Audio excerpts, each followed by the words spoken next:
ನಮಸ್ಕಾರ. ಚಿಕ್ಕಮಗಳೂರಿನಲ್ಲಿ ಒಂದು ಸಣ್ಣ ಹೋಟೆಲ್ ನಡೆಸ್ತಿರುವ ಸುನೀತಾ ಅವರ ಕಥೆ ಕೇಳಿ. ಅವರ ದೊಡ್ಡ ತಲೆನೋವು ಯಾವ್ದು ಗೊತ್ತಾ? ವಿದ್ಯುತ್ ಕಡಿತ. ಮಳೆಗಾಲದಲ್ಲಿ ಕರೆಂಟ್ ಹೋದ್ರೆ ಅತಿಥಿಗಳ ಕೋಣೆಯಲ್ಲಿ ಎಸಿ, ಗೀಸರ್ ಎಲ್ಲವೂ ಬಂದ್. ಜನರೇಟರ್ ಚಾಲು ಮಾಡಲು ಒಂದು ಅರ್ಧ ನಿಮಿಷ ಬೇಕು. ಹೌದು. ಆ ಅರ್ಧ ನಿಮಿಷದಲ್ಲಿ ವೈಫೈ ಕಟ್ಟಾಗಿ ಕೆಲಸ ಮಾಡುವ ಅತಿಥಿಗಳಿಗೆಲ್ಲ ಕಿರಿಕಿರಿ. ಈ ಸಣ್ಣ ಅಡಚಣೆಗಳೇ ಅವರ ಹೋಟೆಲ್ನ ರೇಟಿಂಗ್ ಮೇಲೆ ಪರಿಣಾಮ ಬೀರುತ್ತದೆ. ನಿಜ. ಇದು ಕೇವಲ ಸುನೀತಾ ಅವರ ಕಥೆ ಅಲ್ಲ. ಭಾರತದಲ್ಲಿನ ಸಾವಿರಾರು ಆಸ್ಪತ್ರೆಗಳು, ಹೋಟೆಲ್ಗಳು ಮತ್ತು ಅಪಾರ್ಟ್ಮೆಂಟ್ಗಳ ವಾಸ್ತವ ಇದು. ಹೌದು. ಈಗಿರೋ ಪರಿಹಾರಗಳು ಆಕ್ಚುಲಿ ಸಮಸ್ಯೆಯನ್ನ ಇನ್ನಷ್ಟು ಜಟಿಲಗೊಳಿಸ್ತವೆ. ಒಂದ್ ಕಡೆ ಶಬ್ದ ಮಾಡುವ ಡೀಸೆಲ್ ಜನರೇಟರ್, ಹೌದು. ಇನ್ನೊಂದ್ ಕಡೆ ಜಾಗ ತಿನ್ನುವ ಇನ್ವರ್ಟರ್ ಬ್ಯಾಟರಿಗಳು, ಮತ್ತೊಂದೆಡೆ ಸೋಲಾರ್ ಸಿಸ್ಟಮ್. ಈ ಮೂರನ್ನೂ ಮ್ಯಾನೇಜ್ ಮಾಡೋದೇ ಒಂದ್ ದೊಡ್ಡ ಕೆಲ್ಸ. ನಿಖರವಾಗಿ.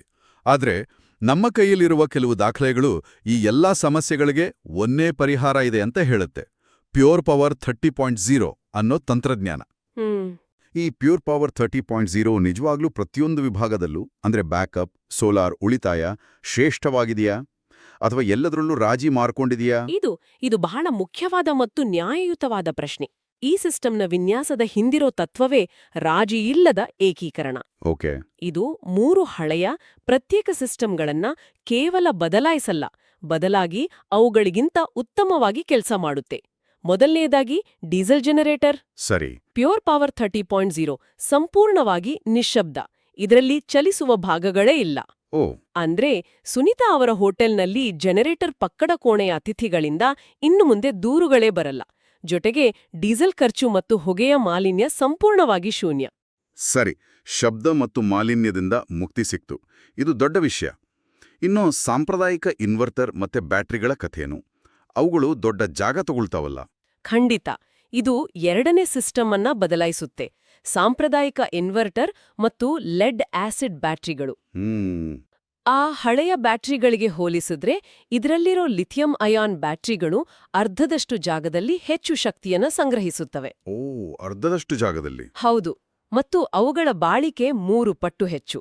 ಅಂದ್ರೆ ಪದೇ ಪದೇ ಬ್ಯಾಟರಿ ಬದಲಾಯಿಸೋದು ಅಥವಾ ನೀರು ತುಂಬಿಸೋ ತಲೆನೋವಿಲ್ಲ. ಸರಿ.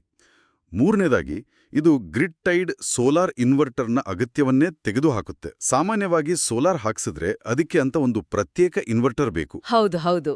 ಆದ್ರೆ ಇದರಲ್ಲಿ ಎಲ್ಲವೂ ಸಂಯೋಜಿತವಾಗಿದೆ. ಹಾಗಾಗಿ ಇದು ಜಾಕ್ ಆಫ್ ಆಲ್ ಟ್ರೇಡ್ಸ್ ಅಲ್ಲ, ಬದಲಿಗೆ 3 ವಿಭಿನ್ನ ತಜ್ಞರನ್ನ ಒಂದೇ ತಂಡದಲ್ಲಿ ತಂದ ಹಾಗೆ. ಓಕೆ, ಇದು ಕೇಳಲು ಆಸಕ್ತಿದಾಯಕವಾಗಿದೆ. 1 ದಶಕದ ಸಂಶೋಧನೆ ಮತ್ತು 120ಕ್ಕೂ ಹೆಚ್ಚು ಪೇಟೆಂಟ್ಗಳ ಫಲ ಅಂತ ಮೂಲಗಳಲ್ಲಿ ಉಲ್ಲೇಖಿಸಲಾಗಿದೆ. ಹಾಗಾದ್ರೆ ಈ ಸಿಸ್ಟಮ್ನ ಒಳಗೆ ಏನಿದೆ, ಇದರ ತಾಂತ್ರಿಕ ಸಾಮರ್ಥ್ಯವನ್ನ ಸ್ವಲ್ಪ ಸರಳವಾಗಿ ವಿವರಿಸಬಹುದೇ? ಖಂಡಿತ. ಈ ಸಿಸ್ಟಮ್ ಅನ್ನ ಒಂದು ಮಾನವ ದೇಹಕ್ಕೆ ಹೋಲಿಸಬಹುದು. ಇದರ ಹೃದಯ 30 ಕಿಲೋವಾಟ್ ಸಾಮರ್ಥ್ಯದ ಲಿಥಿಯಂ ಅಯಾನ್ ಬ್ಯಾಟರಿ. ಇದು ಒಂದು ಶಕ್ತಿ ಕೇಂದ್ರ. 1 ನಿಮಿಷ. 30 ಕಿಲೋವಾಟ್ ಅಂದ್ರೆ ಸಾಮಾನ್ಯ ಜನರಿಗೆ ಹೇಗೆ ಅರ್ಥೈಸಬಹುದು? ಒಳ್ಳೆ ಪ್ರಶ್ನೆ. 30 ಕಿಲೋವಾಟ್ ಅಂದ್ರೆ ಒಂದು ಸಣ್ಣ ಕ್ಲಿನಿಕ್ನ ಐಸಿಯು ವಾರ್ಡ್ನಲ್ಲಿರೋ ಎಲ್ಲ ಜೀವರಕ್ಷಕ ಉಪಕರಣಗಳನ್ನ ಸುಮಾರು 8 ರಿಂದ 10 ಗಂಟೆಗಳ ಕಾಲ ನಿರಂತರವಾಗಿ ಚಾಲನೆಯಲ್ಲಿಡಬಹುದು. ಅಥವಾ ಸುನೀತಾ ಅವರ ಹೋಟೆಲ್ನ 10-15 ರೂಮ್ಗಳಿಗೆ ಸಂಜೆಯ ಪೂರ್ತಿ ವಿದ್ಯುತ್ ನೀಡಬಹುದು. ಇದು ಕೇವಲ ಲೈಟ್, ಫ್ಯಾನ್ಗಳಿಗೆ ಮಾತ್ರವಲ್ಲ. ಸರಿ. ಹಾಗಾದ್ರೆ ಬ್ಯಾಟರಿ ಒಂದು ಶಕ್ತಿಶಾಲಿ ಹೃದಯದ ಹಾಗೆ. ಇನ್ನು ಮುಂದಿನ ಭಾಗ? ಹೌದು. ದೇಹದಲ್ಲಿ ರಕ್ತ ಸಂಚಾರ ಎಷ್ಟು ಮುಖ್ಯವೋ ಅಷ್ಟೇ ಮುಖ್ಯ ವಿದ್ಯುತ್ ಸಂಚಾರ. ಆ ಕೆಲ್ಸವನ್ನ 33 ಕಿಲೋವಾಟ್ ಸಾಮರ್ಥ್ಯದ ಪ್ಯೂರ್ ಸೈನ್ ವೇವ್ ಇನ್ವರ್ಟರ್ ಮಾಡುತ್ತೆ. Pure sine wave? ಹೌದು. ಇದು ಬ್ಯಾಟರಿಯ ಡಿಸಿ ಪವರ್ ಅನ್ನ ಅತ್ಯಂತ ಶುದ್ಧವಾದ ಎಸಿ ಪವರ್ ಆಗಿ ಪರಿವರ್ತಿಸುತ್ತೆ. ಈ ಪ್ಯೂರ್ ಸೈನ್ ವೇವ್ ಇರೋದ್ರಿಂದ ಆಸ್ಪತ್ರೆಯ ಸೂಕ್ಷ್ಮ ಸ್ಕ್ಯಾನಿಂಗ್ ಮಷೀನ್ಗಳು ಅಥವಾ ಕಚೇರಿಯ ಸರ್ವರ್ಗಳಂತಹ ದುಬಾರಿ ಉಪಕರಣಗಳು ಸಂಪೂರ್ಣವಾಗಿ ಸುರಕ್ಷಿತವಾಗಿರುತ್ತೆ. ಸರಿ. ಬ್ಯಾಟರಿ ಒಂದು ಶಕ್ತಿಶಾಲಿ ಹೃದಯದ ಹಾಗೆ ಮತ್ತು ಇನ್ವರ್ಟರ್ ಅದಕ್ಕೆ ಸರಿಯಾದ ರಕ್ತ ಸಂಚಾರ ನೀಡಿದ ಹಾಗೆ. ಆದ್ರೆ ಈ ಇಡೀ ದೇಹಕ್ಕೆ ಒಂದು ಮೆದುಳಿನ ಅವಶ್ಯಕತೆ ಇದೆಯಲ್ವೇ? ಆ ಮೆದುಳಿನ ಕೆಲಸವನ್ನ ಯಾವುದು ಮಾಡುತ್ತೆ? ನಿಖರವಾಗಿ. ಆ ಮೆದುಳೆ 36 ಕಿಲೋವಾಟ್ ಸಾಮರ್ಥ್ಯದ ಹೈಬ್ರಿಡ್ ಸೋಲಾರ್ ನಿಯಂತ್ರಕ. ಓಕೆ. ಇದು ಕೇವಲ ಸೋಲಾರ್ನಿಂದ ಬರೋ ಶಕ್ತಿಯನ್ನ ನಿರ್ವಹಿಸಲ್ಲ. ಯಾವಾಗ ಗ್ರಿಡ್ನಿಂದ ಚಾರ್ಜ್ ಮಾಡಬೇಕು, ಯಾವಾಗ ಬ್ಯಾಟರಿಯಿಂದ ಪವರ್ ಬಳಸಬೇಕು ಮತ್ತು ಮುಖ್ಯವಾಗಿ ಯಾವಾಗ ಹೆಚ್ಚುವರಿ ವಿದ್ಯುತ್ತನ್ನ ಗ್ರಿಡ್ಗೆ ಆಪಸ್ ಕಳಿಸಿ ಹಣ ಗಳಿಸಬೇಕು ಅನ್ನೋ ಬುದ್ಧಿವಂತ ನಿರ್ಧಾರಗಳನ್ನ ಇದೇ ತೆಗೆದುಕೊಳ್ಳುತ್ತೆ. ಇದರ ಜೊತೆಗೆ 5ನೇ ತಲೆಮಾರಿನ ಬ್ಯಾಟರಿ ಮ್ಯಾನೇಜ್ಮೆಂಟ್ ಸಿಸ್ಟಮ್ ಅಂದ್ರೆ BMS ಇದೆ. ಅದು ಬ್ಯಾಟರಿಯ ಆರೋಗ್ಯವನ್ನ ಪ್ರತಿ ಕ್ಷಣವೂ ಕಾಪಾಡುತ್ತೆ. ಅಂಕಿಅಂಶಗಳು ಪ್ರಭಾವಶಾಲಿಯಾಗಿವೆ, ಆದರೆ ನಿಜ ಜೀವನದ ಸವಾಲುಗಳು ಬೇರೆಯೇ ಇರ್ತವೆ. ಉದಾಹರಣೆಗೆ, ಒಂದು ಅಪಾರ್ಟ್ಮೆಂಟ್ ಸಂಕೀರ್ಣದಲ್ಲಿ ಏಕಕಾಲಕ್ಕೆ 3 ಲಿಫ್ಟ್ಗಳು ಚಾಲುವಾದ್ರೆ, ಹೌದು, ಅಥವಾ ಒಂದು ಸಣ್ಣ ಫ್ಯಾಕ್ಟರಿಯಲ್ಲಿ ದೊಡ್ಡ ಮೋಟಾರ್ಗಳು ಒಟ್ಟಿಗೆ ಸ್ಟಾರ್ಟ್ ಆದ್ರೆ ಅಂಶುಣಾನ ವಿದ್ಯುತ್ ಬೇಕಾಗುತ್ತೆ. ಅಂಥ ಹೈ ಸರ್ಜ್ ಲೋಡ್ ಅನ್ನ ಇದು ನಿಭಾಯಿಸಬಲ್ಲಿದೆ. ಖಂಡಿತವಾಗಿಯೂ ಇದನ್ನ ವಿನ್ಯಾಸಗೊಳಿಸಿರೋದೇ ಅಂತಹ ಸವಾಲುಗಳಿಗಾಗಿ. 3 ಹಂತದ ಅಂದ್ರೆ 3 ಫೇಸ್ ವಿದ್ಯುತ್ ಬಳಸುವ ಲಿಫ್ಟ್ಗಳು, HVAC ಸಿಸ್ಟಮ್ಗಳು ಅಥವಾ ಫ್ಯಾಕ್ಟರಿ ಯಂತ್ರಗಳಂತಹ ಅಧಿಕ ವಿದ್ಯುತ್ ಬೇಡುವ ಉಪಕರಣಗಳನ್ನ ಏಕಕಾಲದಲ್ಲಿ ಯಾವುದೇ ಅಡೆತಡೆಯಿಲ್ಲವೇ ನಡೆಸಲು ಸಮರ್ಥವಾಗಿದೆ. ಈಗ ನನ್ನ ಅತಿ ಮುಖ್ಯವಾದ ಪ್ರಶ್ನೆ, ಕರೆಂಟ್ ಹೋದಾಗ ಆ ಒಂದು ಕ್ಷಣ ಏನಾಗುತ್ತೆ? ಸಾಮಾನ್ಯವಾಗಿ ಜನರೇಟರ್ ಚಾಲು ಆಗುವಷ್ಟರಲ್ಲಿ ಕಂಪ್ಯೂಟರ್ ಆಫ್ ಆಗಿರುತ್ತೆ, ಲಿಫ್ಟ್ ನಿಂತಿರುತ್ತೆ. ಇಲ್ಲಿ ಅನುಭವ ಹೇಗಿರುತ್ತೆ? ಉಪಮಿಲಿಸೆಕೆಂಡ್ ಸ್ವಿಚ್ ಓವರ್ ಅಂತ ದಾಖಲೆಗಳಲ್ಲಿ ಹೇಳಲಾಗಿದೆ. ಇದು ಸೈದ್ಧಾಂತಿಕವಾಗಿ ಕೇಳೋಕೆ ಚೆನ್ನಾಗಿದೆ. ಆದರೆ ಒಂದು ದೊಡ್ಡ ಫ್ಯಾಕ್ಟರಿಯಲ್ಲಿ ಏಕಕಾಲಕ್ಕೆ 20 ಮೋಟಾರ್ಗಳು ಚಾಲನೆಯಲ್ಲಿರುವಾಗಲೂ ಇದೇ ವೇಗದಲ್ಲಿ ಕೆಲಸ ಮಾಡುತ್ತಾ? ಲೋಡ್ ಹೆಚ್ಚಾದಾಗ ಇದರ ಪ್ರತಿಕ್ರಿಯೆ ನಿಧಾನವಾಗಲ್ವಾ? ಅತ್ಯುತ್ತಮ ಪ್ರಶ್ನೆ. ಇದನ್ನ ಹೀಗೆ ಯೋಚಿಸಿ. ನಿಮ್ಮ ಹಳೆಯ ಇನ್ವರ್ಟರ್ ಒಂದು ಹಳೆಯ ಡಬ್ಬಾ ಕಾರಿನ ಹಾಗೆ. ಪವರ್ ಹೋದಾಗ ಕ್ಲಚ್ ಒತ್ತಿ, ಗೇರ್ ಹಾಕಿ, ಆಕ್ಸಿಲರೇಟರ್ ಕೊಟ್ಟ ಮೇಲೆ ನಿಧಾನವಾಗಿ ಮುಂದೆ ಹೋಗುತ್ತೆ. ಸರಿ. ಆದ್ರೆ pure power 30.01 electric super car ಇದ್ದ ಹಾಗೆ. ಪವರ್ ಹೋಯಿತು ಅನ್ನೋದಕ್ಕೂ ಇದು ಆನ್ ಆಗೋದಕ್ಕೂ ನಡುವೆ ಸಮಯವೇ ಇರೋಲ್ಲ. Just instant power. ವಾವ್! ಮತ್ತು ನಿಮ್ಮ ಪ್ರಶ್ನೆಗೆ ಉತ್ತರ, ಲೋಡ್ ಎಷ್ಟೇ ಇರ್ಲಿ ಇದರ ಸ್ವಿಚಿಂಗ್ ವೇಗ ಬದಲಾಗಲ್ಲ. ಉಪಮಿಲಿಸೆಕೆಂಡ್ ಅಂದ್ರೆ ಕಣ್ಣು ಮಿಟುಕ್ಸೋದಕ್ಕಿಂತ ಸಾವಿರಾರು ಪಟ್ಟು ವೇಗ. ಅಂದ್ರೆ ಇದರ ನಿಜವಾದ ಪರಿಣಾಮ ಏನು? ಇದರ ಪರಿಣಾಮ 2. ಒಂದು, ಶೂನ್ಯ ಫ್ಲಿಕರ್. ಅಂದ್ರೆ ಆಪರೇಷನ್ ಥಿಯೇಟರ್ನಲ್ಲಿರೋ ವೈದ್ಯಕೀಯ ಉಪಕರಣಗಳು ಅಥವಾ ನಿಮ್ಮ ಕಚೇರಿಯ ಸರ್ವರ್ಗಳು ಒಂದು ಕ್ಷಣವೂ ಆಫ್ ಆಗಲ್ಲ. ಅವಾಗ್ಲಿಗೆ ಗೊತ್ತೇ ಆಗಲ್ಲ. ಶೂನ್ಯ ಲ್ಯಾಗ್ ಅಂದ್ರೆ ಲಿಫ್ಟ್ನಲ್ಲಿರೋ ಜನರಿಗೆ ಲಿಫ್ಟ್ ನಿಂತ ಅನುಭವವೇ ಆಗಲ್ಲ. ಫ್ಯಾಕ್ಟರಿಯ ಯಂತ್ರಗಳು ಸರಾಗವಾಗಿ ತಮ್ಮ ಕೆಲಸವನ್ನ ಮುಂದುವರಿಸ್ತವೆ. ಇದು ವ್ಯವಹಾರದ ನಿರಂತರತೆಗೆ ಒಂದು ದೊಡ್ಡ ಭರವಸೆ. ಇದು ನಿಜಕ್ಕೂ ಆಟವನ್ನೇ ಬದಲಾಯಿಸುವಂತಹ ವಿಷಯ. ಈಗ ಸೋಲಾರ್ ಸಂಯೋಜನೆಯ ಬಗ್ಗೆ ಮಾತಾಡೋಣ. ಮೂಲಗಳಲ್ಲಿ ಇದನ್ನ ಕೇವಲ ಬ್ಯಾಕಪ್ ಸಿಸ್ಟಮ್ ಅಂದೇ ಒಂದು ಕಾರ್ಯತಂತ್ರದ ಹೂಡಿಕೆ ಅಂತ ಬಣ್ಣಿಸಲಾಗಿದೆ. ಅಂದ್ರೆ ಶಕ್ತಿಯ ಮೇಲಿನ ಖರ್ಚು ಈಗ ಆದಾಯದ ಮೂಲವಾಗತ್ತೆ ಅಂತನಾ? ಹೌದು. ಇಲ್ಲಿಂದಲೇ ಈ ತಂತ್ರಜ್ಞಾನವು ಒಂದು ಹೊಣೆಯನ್ನ ಆಸ್ತಿಯನ್ನಾಗಿ ಪರಿವರ್ತಿಸಲು ಶುರು ಮಾಡುತ್ತೆ. ಇದರಲ್ಲಿ 6 MPPT ಚಾನೆಲ್ಗಳಿದೆ. MPPT ಅಂದ್ರೆ? MPPT ಅಂದ್ರೆ ಮ್ಯಾಕ್ಸಿಮಮ್ ಪವರ್ ಪಾಯಿಂಟ್ ಟ್ರ್ಯಾಕಿಂಗ್. ಇದೊಂದು ಸ್ಮಾರ್ಟ್ ತಂತ್ರಜ್ಞಾನ. ಓಕೆ, ನಿಮ್ಮ ಕಟ್ಟಡದ ಛಾವಣಿ ಒಂದೇ ಸಮನಾಗಿಲ್ಲ ಅಂದ್ಕೊಳ್ಳಿ. ಕೆಲವು ಪ್ಯಾನೆಲ್ಗಳ ಮೇಲೆ ಮರದ ನೆರಳು ಬೀಳಬಹುದು, ಕೆಲವು ಬೇರೆ ದಿಕ್ಕಿನಲ್ಲಿರಬಹುದು. ಈ MPPT ತಂತ್ರಜ್ಞಾನ ಪ್ರತಿಯೊಂದು ಪ್ಯಾನೆಲ್ನ ಗುಂಪಿನಿಂದಲೂ ಗರಿಷ್ಠ ಪ್ರಮಾಣದ ಸೂರ್ಯನ ಶಕ್ತಿಯನ್ನ ಹಿಂಡಿ ತೆಗೆಯುತ್ತೆ. ಇದರಿಂದ ನಿಮ್ಮ ಸೋಲಾರ್ ಹೂಡಿಕೆಯ ಮೇಲೆ ಗರಿಷ್ಠ ಲಾಭ ಸಿಗುತ್ತೆ. ಓಕೆ, ಅಂದ್ರೆ ಛಾವಣಿಯ ವಿನ್ಯಾಸ ಹೇಗಿದ್ರೂ ಗರಿಷ್ಠ ವಿದ್ಯುತ್ ಉತ್ಪಾದನೆ ಸಾಧ್ಯ. ಆದರೆ ಆದಾಯ ಗಳಿಸೋದು ಹೇಗೆ? ಅದರ ಹಿಂದಿನ ಶಕ್ತಿಯೇ ದ್ವಿಮುಖ ಹರಿವು ಅಥವಾ ಬೈ ಡೈರೆಕ್ಷನಲ್ ಫ್ಲೋ.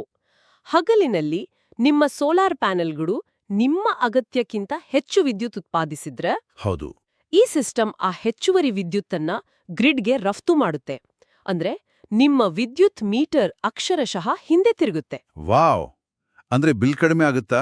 ನಿಮ್ಮ ವಿದ್ಯುತ್ ಬಿಲ್ ಕಡಿಮೆಯಾಗೋದಲ್ಲದೆ ಕೆಲವು ರಾಜ್ಯಗಳಲ್ಲಿ ವಿದ್ಯುತ್ ಕಂಪನಿನಿಂದ ನಿಮ್ಗೆ ಹಣವೂ ಬರುತ್ತೆ. ಅದ್ಭುತ. ಅಂದ್ರೆ ಈ ಸಿಸ್ಟಮ್ ಕೇವಲ ವಿದ್ಯುತ್ ಉಳಿಸಲ್ಲ, ಇದು ವಿದ್ಯುತ್ ಮಾರುಕಟ್ಟೆಯಲ್ಲಿ ನಮಗೋಸ್ಕರ ವ್ಯಾಪಾರ ಮಾಡದ ಹಾಗೆ. ನಿಖರವಾಗಿ. ಇದು ನಿಮ್ಮ ಕಟ್ಟಡಕ್ಕೊಬ್ಬ ಫಿನಾನ್ಷಿಯಲ್ ಮ್ಯಾನೇಜರ್ ನೇಮಿಸಿದ ಹಾಗೆ. ಅಷ್ಟೇ ಅಲ್ಲ, ಇದರಲ್ಲಿ TOTU ಆಪ್ಟಿಮೈಸೇಷನ್ ಅನ್ನೋ ಇನ್ನೊಂದು ಬುದ್ಧಿವಂತ ಫೀಚರ್ ಇದೆ. ಓಕೆ. ಟೈಮ್ ಆಫ್ ಡೇ ತರೀಫ್ಗಳ ಪ್ರಕಾರ ಸಂಜೆ ಪೀಕ್ ಸಮಯದಲ್ಲಿ ವಿದ್ಯುತ್ ದರ ಹೆಚ್ಚಿರುತ್ತೆ ಮತ್ತು ರಾತ್ರಿ ಕಡಿಮೆ ಇರುತ್ತೆ ಅಲ್ವಾ? ಹೌದು. ಈ ಸಿಸ್ಟಮ್ ರಾತ್ರಿ ಅಗ್ಗದ ಬೆಲೆಗೆ ಗ್ರಿಡ್ನಿಂದ ಖರೀದಿಸಿ ತನ್ನ ಬ್ಯಾಟರಿಯನ್ನ ಚಾರ್ಜ್ ಮಾಡ್ಕೊಳ್ಳುತ್ತೆ ಮತ್ತು ಹಗಲಿನಲ್ಲಿ ದುಬಾರಿ ವಿದ್ಯುತ್ ಖರೀದಿಸೋದನ್ನ ತಪ್ಪಿಸಿ ಬ್ಯಾಟರಿ ಪವರ್ ಅನ್ನ ಬಳಸುತ್ತೆ. ಇದು ಪ್ರತಿದಿನವೂ ನಿಮ್ಮ ಹಣವನ್ನ ಉಳಿಸುತ್ತೆ. ಇದು ನಿಜಕ್ಕೂ ಸ್ಮಾರ್ಟ್. ಸಿಸ್ಟಮ್ ತಾನೇ ನಮ್ಮ ಪರವಾಗಿ ಯೋಚಿಸಿ ಹಣ ಉಳಿಸುತ್ತೆ. ಸರಿ, ಈ ತಂತ್ರಜ್ಞಾನವನ್ನ ಭಾರತಕ್ಕಾಗಿಯೇ ವಿನ್ಯಾಸಗೊಳಿಸಿ ವಿಶ್ವಕ್ಕಾಗಿ ನಿರ್ಮಿಸಲಾಗಿದೆ ಅಂತ ಹೇಳಲಾಗಿದೆ. ಆದರೆ ಭಾರತದ ಹವಾಮಾನ ಬಹಳ ವಿಚಿತ್ರ. ಗುಲ್ಬರ್ಗಾದಲ್ಲಿ ಬೇಸಿಗೆಯಲ್ಲಿ ತಾಪಮಾನ 45 ಡಿಗ್ರಿ ದಾಟುತ್ತೆ. ಇಂತಹ ಸುಡುವ ಬಿಸಿಲಿನಲ್ಲಿ ಇದರ ಬ್ಯಾಟರಿ ಸುರಕ್ಷಿತವೇ? ಕಾರ್ಯಕ್ಷಮತೆ ಹೇಗಿರುತ್ತೆ? ಇದು ಭಾರತೀಯ ಪರಿಸ್ಥಿತಿಗಳನ್ನ ಗಮನದಲ್ಲಿಟ್ಟುಕೊಂಡೇ ಮಾಡಿದ ವಿನ್ಯಾಸ. ಇದರಲ್ಲಿ ನ್ಯಾನೋಪಿಸಿಎಂ ಥರ್ಮಲ್ ಮ್ಯಾನೇಜ್ಮೆಂಟ್ ಅನ್ನೋ ವಿಶೇಷ ತಂತ್ರಜ್ಞಾನವಿದೆ. ನ್ಯಾನೋಪಿಸಿಎಂ? ಹೌದು. ಇದು ಒಂದು ಸುಧಾರಿತ ಆಟೋಮ್ಯಾಟಿಕ್ ಕೂಲಿಂಗ್ ಸಿಸ್ಟಮ್ ಇದ್ದ ಹಾಗೆ. ಹೊರಗಡೆ ತಾಪಮಾನ -10 ಡಿಗ್ರಿಯಷ್ಟು ಚಳಿ ಇರ್ಲಿ ಅಥವಾ 60 ಡಿಗ್ರಿಯಷ್ಟು ಬಿಸಿಲಿರ್ಲಿ, ಇದು ಬ್ಯಾಟರಿ ಮತ್ತು ಇತರ ಘಟಕಗಳನ್ನ ಅತ್ಯಂತ ಸೂಕ್ತವಾದ ತಾಪಮಾನದಲ್ಲಿ ಇಟ್ಟು ಅವುಗಳ ದೀರ್ಘ ಬಾಳಿಕೆ ಮತ್ತು ಸುರಕ್ಷತೆಯನ್ನ ಖಚಿತಪಡಿಸುತ್ತೆ. ಅಂದ್ರೆ ಕಾಶ್ಮೀರದ ಚಳಿಯಿಂದ ಹಿಡಿದು ರಾಜಸ್ಥಾನದ ಬೇಗೆಯವರೆಗೂ ಇದು ವಿಶ್ವಾಸಾರ್ಹವಾಗಿ ಕೆಲಸ ಮಾಡುತ್ತೆ. ನಿರ್ವಹಣೆಯ ಬಗ್ಗೆ ಏನ್ ಹೇಳ್ತೀರಿ? ಡೀಸೆಲ್ ಜನರೇಟರ್ಗೆ ಪ್ರತಿ ತಿಂಗಳು ಸರ್ವಿಸ್ ಮಾಡಿಸ್ಬೇಕು, ಆಯಿಲ್ ಬದಲಾಯಿಸಬೇಕು. ನಾನು ಮೊದಲೇ ಹೇಳಿದ ಹಾಗೆ ಇದ್ರಲ್ಲಿ ಯಾವುದೇ ಚಲಿಸುವ ಭಾಗಗಳಿಲ್ಲ. ಹೌದು. ಹಾಗಾಗಿ ಯಾವುದೇ ಯಾಂತ್ರಿಕ ನಿರ್ವಹಣೆಯ ಅಗತ್ಯವೇ ಇಲ್ಲ. ಆಯಿಲ್ ಬದಲಾಯಿಸೋದು, ಫಿಲ್ಟರ್ ಸ್ವಚ್ಛಗೊಳಿಸೋದು, ಇಂತಹ ಯಾವುದೇ ತಲೆನೋವು ಇರೋಲ್ಲ. ಇದು ಸಂಪೂರ್ಣವಾಗಿ ಶೂನ್ಯ ನಿರ್ವಹಣೆ ಮತ್ತು ಶೂನ್ಯ ಮಾಲಿನ್ಯ ಹೊಂದಿರುವ ಸಿಸ್ಟಮ್. ಒಮ್ಮೆ ಅಳವಡಿಸಿದ್ರೆ ಮುಂದಿನ ಹಲವು ವರ್ಷಗಳವರೆಗೆ ಅದರ ಬಗ್ಗೆ ಚಿಂತಿಸೋ ಅಗತ್ಯವೇ ಇಲ್ಲ. ಇದು ನಿರ್ವಹಣಾ ವೆಚ್ಚವನ್ನ ಬಹುತೇಕ ಶೂನ್ಯಕ್ಕೆ ಇಳಿಸುತ್ತೆ. ಈಗ ಕೊನೆಯದಾಗಿ, ಇಷ್ಟೆಲ್ಲ ಅತ್ಯಾಧುನಿಕ ತಂತ್ರಜ್ಞಾನವಿದೆ. ಇದನ್ನ ನಿರ್ವಹಿಸಲು ಮತ್ತು ಮೇಲ್ವಿಚಾರಣೆ ಮಾಡಲು ನಾನೊಬ್ಬ IT ಎಕ್ಸ್ಪರ್ಟ್ ಅನ್ನ ನೇಮಿಸಬೇಕೇ? ಖಂಡಿತ ಇಲ್ಲ. ಇದರ ಕಂಟ್ರೋಲ್ ಸಂಪೂರ್ಣವಾಗಿ ನಿಮ್ಮ ಅಂಗೈಯಲ್ಲಿರುತ್ತೆ. ಸ್ಮಾರ್ಟ್ ESS ಮೊಬೈಲ್ ಅಪ್ಲಿಕೇಶನ್ ಮೂಲಕ ಸುನೀತಾ ಅವರಂತಹ ವ್ಯವಹಾರದ ಮಾಲೀಕರು ಜಗತ್ತಿನ ಯಾವುದೇ ಮೂಲೆಯಿಂದ ತಮ್ಮ ಹೋಟೆಲ್ನ ಪವರ್ ಸಿಸ್ಟಮ್ ಅನ್ನ ಕಂಟ್ರೋಲ್ ಮಾಡಬಹುದು. ಆ ಆಪ್ನಲ್ಲಿ ನಿಖರವಾಗಿ ಏನೆಲ್ಲ ಮಾಡಬಹುದು? ಹಲವು ಕೆಲಸಗಳನ್ನ ಮಾಡಬಹುದು. ಮೊದಲನೆಯದು ಲೈವ್ ಮಾನಿಟರಿಂಗ್. ಎಷ್ಟು ವಿದ್ಯುತ್ ಉತ್ಪಾದನೆ ಆಗ್ತಿದೆ, ಎಷ್ಟು ಬಳಕೆ ಆಗ್ತಿದೆ, ಬ್ಯಾಟರಿ ಚಾರ್ಜ್ ಸ್ಥಿತಿ ಏನು ಅನ್ನೋದನ್ನ ರಿಯಲ್ ಟೈಮ್ನಲ್ಲಿ ನೋಡಬಹುದು. ಓಕೆ. ಎರಡನೆಯದು AI ಆಧಾರಿತ ಅಲರ್ಟ್ಗಳು. ಕ್ಲೌಡ್ AI ಮೂಲಕ ಯಾವುದೇ ಸಣ್ಣಪುಟ್ಟ ದೋಷಗಳು ತಿಳಿಯೋ ಮುನ್ನವೇ ಆಟೋಮ್ಯಾಟಿಕ್ ಆಗಿ ಸರಿಪಡಿಸಲ್ಪಡ್ತವೆ. ವಾವ್. ಮತ್ತು ಹೊಸ ಫೀಚರ್ಸ್ OTA ಅಂದ್ರೆ ಓವರ್ ದಿ ಏರ್ ಫರ್ಮ್ವೇರ್ ಅಪ್ಗ್ರೇಡ್ಗಳ ಮೂಲಕ ನಿಮ್ಮ ಫೋನ್ಗೆ ಅಪ್ಡೇಟ್ ಬಂದ ಹಾಗೆ ನೇರವಾಗಿ ಸಿಸ್ಟಮ್ಗೆ ಕಳುಹಿಸಲಾಗತ್ತೆ. ಅಂದ್ರೆ ಈ ಸಿಸ್ಟಮ್ ಕೂಡ ಕಾಲಕಾಲಕ್ಕೆ ತಾನಾಗಿಯೇ ಸ್ಮಾರ್ಟ್ ಆಗ್ತಾ ಹೋಗುತ್ತಾ? ಹೌದು.